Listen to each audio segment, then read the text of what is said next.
He was one of the most powerful sluggers on the Big Red Machine and was a key part to their World Series success. His name is George Foster, and this is the Cincinnati Reds George Foster Bobblehead, a 2012 giveaway item of the Cincinnati Reds Hall of Fame and Museum. In 2012, the Cincinnati Reds Hall of Fame and Museum decided to pay tribute to the Big Red Machine teams of the 1970s. 6 members of the Big Red Machine team were chosen to be immortalized as bobbleheads. Chosen team members were Joe Morgan, Davey Concepcion, Dan Dreesen, Ken Griffey Sr., Cesar Geronimo, and George Foster. The bobblehead measures a little under 6 inches tall and features Foster in a traditional Reds home uniform, with the back of the nutter featuring Foster's name and number carved into it. The actual head of the bobblehead is pretty cool, as it features Foster's trademark sideburns painted onto it.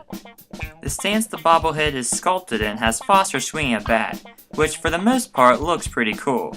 However, the bat is separate from the bobblehead, meaning you have to place it in Foster's hands. I usually have no problem with bobbleheads like this, but Foster's hands are not deep enough and the bat can easily fall out if you give the head a bobble. The base is a long rectangle with a green border that has Foster's name on it in white letters. The top of the base has a tan, porous appearance to make it look like dirt, with a mini home plate and a Dinsmore sponsorship plaque next to Foster's left foot. Overall, the bobblehead does do a great job of portraying George Foster. The only problem I have with the bobblehead is that it's too small and that the hands aren't deep enough for the bat. Most bobbleheads are bigger than this, and the fact that the Cincinnati Reds Hall of Fame Museum decided to give out bobbleheads this size is pretty poor in my opinion. But there are 2 other George Foster bobbleheads out there that are regular size.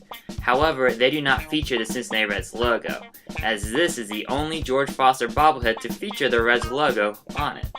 If you are a die-hard fan of the Big Red Machine, or the baddest looking sideburns of the 1970s, then you might want to consider picking up this George Foster bobblehead for your collection.